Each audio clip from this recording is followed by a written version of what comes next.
আমার বিশ্বাসী চেতনায় আছে লা ইলাহা ইল্লাল্লাহ, আল্লাহ ছাড়া কোনো ইলাহ নেই। আমি সিদ্ধান্ত নিয়েছি আমরণ লড়াই করব। যে কোনো মানবিক সমাজের সদস্যদের কেউ এভাবে খাঁচায় বন্দী থাকলে সবাই শক্ত প্রতিক্রিয়া দেখাতো। আমরা কি এই স্রষ্টার সৃষ্টি নই? আমাদের অন্তরে কি কাশ্মীরিদের জন্য ব্যথা অনুভূত হয় না?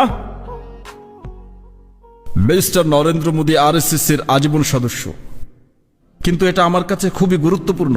ভারতে এখন আদতে কি হচ্ছে তা আপনাদের সামনে ব্যাখ্যা করা। এই আরএসএস বিশ্বাস করে ভারত থেকে মুসলমানদেরকে জাতিগতভাবে নির্মূল করবে। প্রথমত, আরএসএস জাতিগত বিভেদে বিশ্বাসী, হিন্দুদের শ্রেষ্ঠত্বে। দ্বিতীয়ত, তারা মুসলিম ও খ্রিস্টানদের বিরুদ্ধে ঘৃণা ছড়ায়। আমি যা বলছি যাচাই করে নিতে পারেন। বর্তমান সময় তথ্য বিপ্লবের সময়। আমি যা বলছি গুগলে সার্চ দিয়ে যাচাই করে নিতে পারেন। 20 বছর বয়সী এক কাশ্মীরি বালক, যার বাবা বলেছিলেন কাশ্মীরের নিরাপত্তা বাহিনী তাকে উগ্রপন্থী বানিয়েছিল, সে আত্মঘাতী বোমা হামলায় ভারতীয় সেনাবাহিনীর অনেক সদস্য হত্যা করল। ভারত এই হামলার দায় চাপালো আমাদের উপর। আমি টেলিভিশনে ভারতীয়দের বললাম যদি তোমরা কোনো প্রমাণ দেখাতে পারো আমি যথাযথ ব্যবস্থা নেব, কারণ আমরা এই গ্রুপগুলোকে দমনে নেমেছি। প্রমাণ পাঠানোর পরিবর্তে তারা জঙ্গি বিমান পাঠালো, আমাদের বোমা হামলা করলো। আমরাও জবাব দিলাম। আমরা তাদের 2টো যুদ্ধ বিমান ভূপাতিত করলাম, তাদের একজন পাইলটকে জীবিত ধরে ফেললাম, কাল বিলম্ব না করে পাঠিয়ে দিলাম। বললাম, দেখুন, আমরা কোনো উত্তেজনা বাড়াতে চাই না। এটাকে শান্তির বার্তা মনে না করে বরং মোদির পুরো নির্বাচনের ক্যাম্পেইন ছিল। তার এই নির্বাচনে পুরো ক্যাম্পেইনে ছিল কিভাবে সে পাকিস্তানকে উচিত শিক্ষা দিয়েছেন। 350 জন পাকিস্তানি সন্ত্রাসীকে হত্যা করেছেন। মোদি বিমান হামলা করে আমাদের 10টি গাছ হত্যা করেছে। যদিও আমাদের কাছে এই 10টি গাছের প্রাণহানিও ছিল বেদনাদায়ক। অত্যন্ত মায়া করে এগুলোকে আমরা বড় করেছি। মিস্টার মোদি বলতে থাকলো, সবে মাত্র মুভির ট্রেইলার চলছে, সেই মুভি শুরু হতে যাচ্ছে। আমি আমার দেশে গিয়ে বললাম, এটা শুধুমাত্র মোদির নির্বাচনী ক্যাম্পেইন। ঠিক আছে, তাই আমরা ভেবেছিলাম।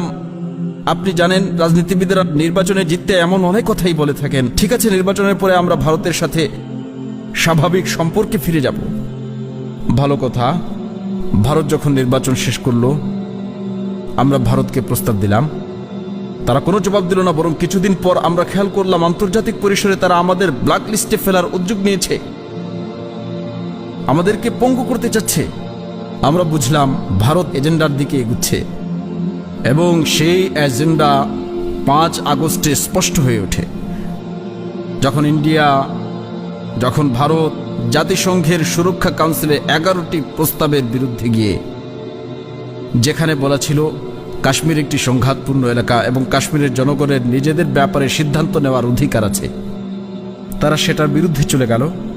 কাশ্মীরিদের যে স্বাতন্ত্র্য ছিল, তাদের সংবিধানে 370 ধারায় যে তাদের কিছু স্বাতন্ত্র্য আছে, তারা সত্যিকার অর্থে ভারতীয় সংবিধানকে লঙ্ঘন করেছে অবৈধভাবে। আর্টিকেল 370 বাতিল করার মধ্য দিয়ে, যা কাশ্মীরকে বিশেষ মর্যাদা দিয়েছিল। তারা কাশ্মীরে নতুন করে 1,80,000 সেনা মোতায়েন করে কাশ্মীরে এখন মোট নিরাপত্তা বাহিনী সংখ্যা 9 লাখ, এবং তারা প্রায় 8 মিলিয়ন জনতাকে কারফিউ দিয়ে ঘিরে রেখেছে।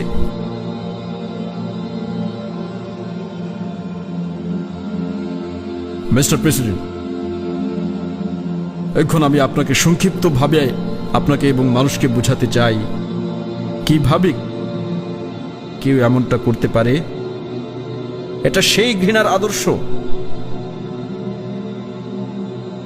যা দিয়ে অনুপ্রাণিত হয়ে নরেন্দ্র মোদী 2002 সালে একটি কর্মসূচির আয়োজন করেছিল। গুজরাটে মুসলিমদের বিরুদ্ধে মুখ্যমন্ত্রী থাকাকালীন তিনি এই আরএসএস এর জন্য 3 দিন সময় দিয়েছিলেন। আর এই আরএসএস এর গুন্ডারা, যারা হিটলারের গেরুয়া পাঞ্জাবি দ্বারা অনুপ্রাণিত ছিল, তারা আসলে গেরুয়া পাঞ্জাবি পরে এই আরএসএস। সাবেক কংগ্রেসের স্বরাষ্ট্রমন্ত্রী বিবৃতি দেয় যে আরএসএস শিবিরে সন্ত্রাসীদের প্রশিক্ষণ দেওয়া হচ্ছে এবং এই সন্ত্রাসীরা 2000 মুসলিম হত্যা করে এবং 1,50,000 মুসলিমকে গৃহহীন করে। নরেন্দ্র মোদী তখন আমেরিকা ভ্রমণ করতে পারেননি এই অপরাধে, এবং আমাকে এই পটভূমিটি বোঝানো দরকার ছিল আপনাদের কাছে ব্যাখ্যা করার পূর্বে এটা কি ধরনের মানসিকতা। 9 লক্ষ সৈন্য নিয়ে 8 মিলিয়ন লোককে অবরুদ্ধ করে রাখা হয়েছে, মহিলাদেরকে, বাচ্চাদেরকে, অসুস্থ মানুষদেরকে বন্দী করে রাখা হয়েছে পশুদের মতো। তা সত্ত্বেও আমি ইংল্যান্ড সম্পর্কে জানি। ইংল্যান্ডে 8 মিলিয়ন পশুকে খাঁচায় এভাবে বন্দী রাখলেও চারদিকে নাগরিকরা হইচই ফেলে দিত, অথচ কাশ্মীরে আদম সন্তানরা বন্দী।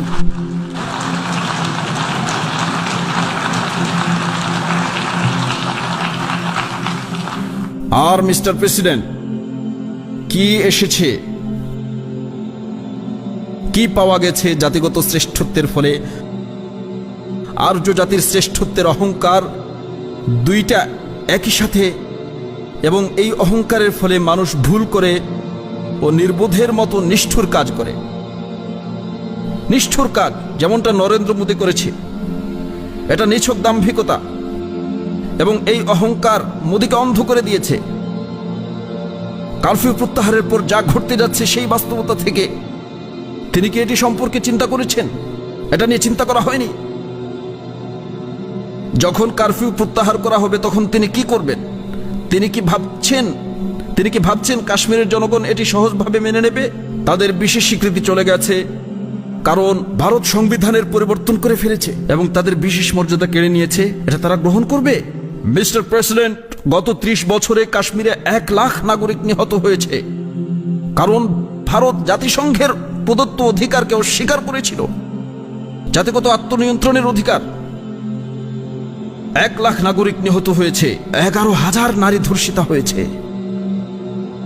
2টি মানবাধিকার সংগঠন, বিশেষ করে জাতিসংঘের মানবাধিকার কমিশন, এটা নিয়ে প্রতিবেদন প্রকাশ করেছে। বিশ্ববাসী এটা নিয়ে কিছুই করেনি, কারণ বিশ্বে ভারতের বিশাল বাজার রয়েছে, 1.2 বিলিয়ন জনসংখ্যার বিশাল বাজার। দুঃখজনকভাবে বস্তুগত স্বার্থের কাছে মানবতা হেরে যাচ্ছে, তবে এর পরিণতি হচ্ছে ভয়াবহ। স্রেফ এটা বলতেই আমি এখানে এসে দাঁড়িয়েছি। দেখুন কি ঘটতে যাচ্ছে। যখন কারফিউ প্রত্যাহার করা হবে, কাশ্মীরে রক্তগঙ্গা বয়ে যাবে, তখন জনগণ ঘর থেকে রাস্তায় নেমে আসবে। সেখানে 9 লক্ষ সৈন্য আছে, তারা এখানে সেই কারণে আসেনি যেমনটা নরেন্দ্র মোদী বলেছে। তিনি কাশ্মীরের সমৃদ্ধির জন্য এটি করেছেন, তিনি বলছেন এটি তাদের উন্নয়নের জন্য করা হচ্ছে বলে মনে করা হচ্ছে। তাহলে 9 লাখ সেনা সেখানে কি করছে? যখন কাশ্মীরিরা রাস্তায় বেরিয়ে আসবে, রক্তগঙ্গা বয়ে যাবে। মোদী কি কখনো এটি ভেবেছেন তখন কি হবে? মিস্টার প্রেসিডেন্ট, কেউ কি চিন্তা করে দেখেছেন কি ঘটবে যখন সেখানে রক্তগঙ্গা বয়ে যাবে? আপনারা কি ভেবেছেন এর প্রভাব কাশ্মীরের লোকদের উপর পড়বে? ভেবেছেন তারা কি ধরনের চিন্তা করবে? যেই উপায়ে তাদের বন্দী করে রাখা হয়েছে, তাদের নিজের বাড়িতে, পশুর চেয়েও নিকৃষ্ট উপায়ে, কোনো অধিকার নেই। কাশ্মীরে হাজারো রাজনৈতিক নেতাকে গ্রেফতার করা হয়েছে, এমনকি যেসব নেতারা ভারতের পক্ষে ছিল তাদেরও গ্রেফতার করা হয়েছে। 13,000 যুবককে গ্রেফতার করা হয়েছে, অজ্ঞাত স্থানে গুম করা হয়েছে। আল্লাহ জানে তারা কোথায় আছে। এই অবস্থায় কি ভাববে তারা? কারফিউ উঠে গেলে কাশ্মীরের জনগণ কি করবে? তারা রাস্তায় নামবে। তখন সৈন্যরা কি করবে? তারা তাদের গুলি করবে। তারা ইতোমধ্যে ছিটাগুলি দিয়ে, ছোড়া গুলি দিয়ে অনেক যুবককে অন্ধ করে দিয়েছে। বিগত 5-6 বছরে কাশ্মীরে যে নিপীড়ন চলেছে, এর ফলে কাশ্মীরিরা চরমপন্থার দিকে ঝুঁকবে। মিস্টার প্রেসিডেন্ট, আমি আরেকটা পালোয়ামার আশঙ্কা করছি, এবং স্বভাবসুলভভাবে ভারত আমাদেরকে দায়ী করবে। তারা বলছে যা কিছু ঘটছে তার সবটুকুর জন্য পাকিস্তান দায়ী। ভারতের প্রতিরক্ষা মন্ত্রী বলেছেন সীমান্তে 500 পাকিস্তানি সন্ত্রাসী কাশ্মীরে যাওয়ার অপেক্ষা করছে। পাকিস্তান কেন 500 সন্ত্রাসী সেখানে পাঠাবে, যেখানে তাদের 9 লক্ষ সৈন্য রয়েছে? এই আদতে কি কোনো প্রভাব তৈরি করবে? তারা 500 সন্ত্রাসী সেখানে কি করবে? এবং কেন আমরা জানবো না? যে মুহূর্তে কিছু সন্ত্রাসী আক্রমণ হয়েছে, যা ঘটবে তা হলো কাশ্মীরের মানুষের উপর আরো নিষ্ঠুরতা, নিপীড়ন বাড়বে। আমরা কাশ্মীরের জনগণকে আরো পিষ্ট করার জন্য 9 লক্ষ সৈন্য দেব, 9 লক্ষ সৈন্য দেব। তারপরে ভারত সরকারকে একটি অজুহাত দেব, পাকিস্তান একটি সন্ত্রাসী রাষ্ট্র। এক্ষেত্রে যে টার্ম ব্যবহার করা হয় তা হলো ইসলামিক টেরোরিজম। যে মুহূর্তে কেউ গেম খেলে ইসলামিক টেরোরিজম বলে, তখন গোটা বিশ্ব মুখে কুলুপ আটে। তখন আর কেউ মানবাধিকার নিয়ে কথা বলে না। আপনি যা ইচ্ছা তাই করতে পারেন, যা এখন কাশ্মীরে ঘটছে, কারণ তারা এই ইসলামিক টেরোরিজম টার্মটি ব্যবহার করে। ভারত এই মুহূর্তে ঠিক এটাই করছে। কাশ্মীরের মানুষের উপর নিষ্ঠুরতা আরো বাড়িয়ে আমরা কি সেখানে কোনো উপকৃত হব? এবং আমরা কেন চাইব? কিন্তু ইসলামিক টেরোরিজম ছাড়া ভারতের কাছে আর কোনো ব্যাখ্যা নেই। আর যখন কারফিউ প্রত্যাহার হবে, তখন যা কিছু হবে তার জন্য পাকিস্তানকে দায়ী করা হবে এবং আরেকটা পালোয়ামা ঘটার আশঙ্কা থেকেই যাবে। তারা আবারও আমাদের এখানে এসে বোমা মারতে পারে, তখন নতুন এক পর্ব শুরু হতে পারে। আসলে নরেন্দ্র মোদী এখন কি ভাবছে? ভারতের 180 মিলিয়ন মুসলমান এখন কি চিন্তা করছে? তারা কি এই কাশ্মীরিদের দেখছে না? কাশ্মীরিরা প্রায় 55 দিন ধরে অমানবিক আটক অবস্থার মধ্যে আছে। তারা কি এটা দেখছে না? আপনি কি মনে করেন? আপনি কি মনে করেন না ভারতের মুসলমানরা কি চরমপন্থার দিকে ঝুঁকবে না? আমি 180 মিলিয়ন মানুষের কথা বলছি। যখন তারা চরমপন্থার দিকে যাবে, তখন ভারতে ঘটনা ঘটবে এবং ভবিষ্যতেও ঘটতে থাকবে। আবারও আমাদের দায়ী করা হবে। আমি আপনাদের আগেই সতর্ক করছি, আবারও আমাদেরকে দায়ী করা হবে। আর মিস্টার প্রেসিডেন্ট, বিশ্বব্যাপী ছড়িয়ে থাকা 1.3 বিলিয়ন মুসলমানের কি অবস্থা? এবং তারা জানে কাশ্মীরিদের ওপর অত্যাচারের একমাত্র কারণ তারা কাশ্মীরি মুসলিম। কাশ্মীরি হিন্দুদের সাথে এমনটা করা হচ্ছে না। মুসলমান জানে এটা করা হচ্ছে শুধু ধর্মীয় পরিচয়ের কারণে। দুনিয়াব্যাপী মুসলমানরা তখন কি চিন্তা করবে? আপনি কি চিন্তা করেন ইহুদিরা কি চিন্তা করত যদি তাদের 8 মিলিয়ন বাদ দিন 8,000 লোককে এভাবে আটকে রাখা হতো? ইউরোপিয়ানরা এমন পরিস্থিতিতে কি চিন্তা করত বলে আপনি মনে করেন? আমরা কি চিন্তা করি?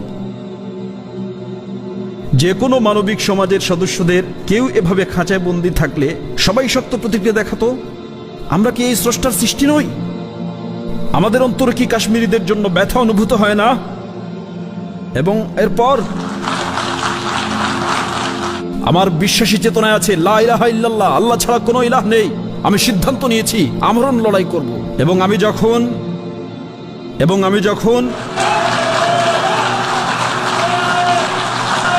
আমি যখন দুটো পরমাণু শক্তিধর রাষ্ট্র দ্বিপাক্ষিক যুদ্ধে নামবে, তখন সে যুদ্ধের ভয়াবহতা বিবদমান রাষ্ট্র দুটোর সীমানা পেরিয়ে অনেক দূরে গিয়ে পৌঁছিবে। এটাই হবে যুদ্ধের ফলে বিশ্বের পরিণতি। আমি আবারও বলছি, ঠিক এই কথা বলতেই আমি এখানে এসেছি। আমি শুধু সতর্ক করতে এসেছি, কোনো হুমকি দিচ্ছি না। এটা চিন্তার বিষয়, সামনে কি ঘটতে যাচ্ছে। জাতিসংঘকে এটা বলতে এসেছি। এটা জাতিসংঘের জন্য একটা বড় পরীক্ষা। জাতিসংঘই কাশ্মীরের জনগণের নিজেদের পছন্দ বেছে নেওয়ার অধিকারের গ্যারান্টি দিয়েছিল। কাশ্মীরিরা বিপদের মুখোমুখি আছে, এটাই উপযুক্ত সময়। এটা 1939 সালের মতো সমাধান করে তুষ্ট থাকার সময় নয়। এখনই সময় কার্যকর পদক্ষেপ নেয়ার। অবশ্যই 1 নম্বর পদক্ষেপ নিতে হবে। ভারতকে কারফিউ প্রত্যাহার করতেই হবে। যা গত 55 দিন ধরে চলছে, অবশ্যই মুক্তি দিতে হবে। অবশ্যই সকল রাজবন্দীদেরকে মুক্তি দিতে হবে। বিশেষ করে 1300 গুম হয়ে যাওয়া যুবককে ফিরিয়ে দিতে হবে, যাদের পিতামাতা জানে না তারা কোথায় আছে। এরপর বিশ্ব সম্প্রদায়কে অবশ্যই কাশ্মীরিদের আত্মনিয়ন্ত্রণের অধিকার ফিরিয়ে দিতে হবে। ধন্যবাদ আপনাদেরকে।